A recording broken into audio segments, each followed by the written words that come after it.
Денес е еден од позначителните денови за општина Кавадарци за Тиквишијата, 14 февруар,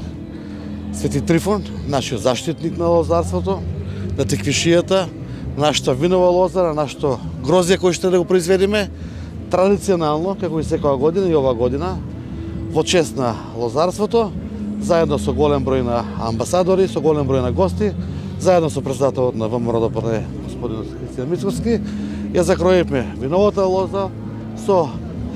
свештена литургија, како што доликува на македонски православен народ,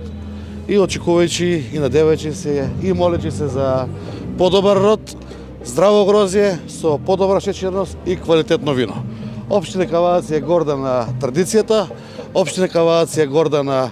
она што нашите претходници ни го оставиле, а ние го негуваме како традиција, а нормално и вклучувајќи ги и новитетите во производството на грозје, производството на вино, гледајќи го нашето вино пошироко во Европа и низ светот. Стратегијата и планот за лозарството е долгорочна работа и не се прави преку ноќ.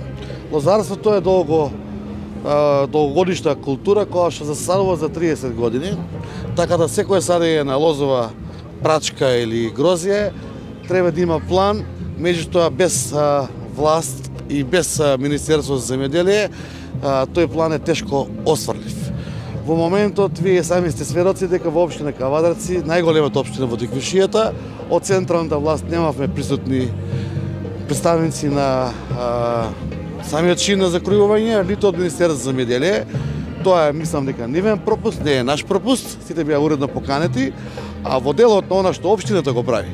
Тоа е тоа што општината направи 30 метеоролошки станици земјоделски, каде што ќе му кажеме на земјоделците за поквалитетно заштита на пестицидите, за поквалитетно грозје. Отворивме вински музеј, отворивме винотеки, регистриравме 30 семејни винари и така да мислам дека ВМРО-ДПМН со кадрите кои што ги има во делот на земјоделието и со идеите, со долгорочен план, а тоа не се прави на година или едносезонски, на 5, 10, 15 години мислам дека ќе постигнеме квалитетно грозје пред се, а тоа знаеме ние да го изнегуваме, а цената е неопходна да ја постигнеме кога ќе имаме и квалитет, и соработка и со винарските визби, и со централната власт, а нормално и тука е вклучена и економијата, извозот на вино и целиот пласман на самото вино. Пред малку кажав и пред сите сограѓани дека од 49-та година официјално постои Тиквишкиот гроздобер само, а не знам колку години се произведува грозје на ова поднебје, така да каменот се тежи на местово и тука се произведува грозје и понатаки и оваа Тиквишија ќе биде позната по виновата лоза и по убавото вино.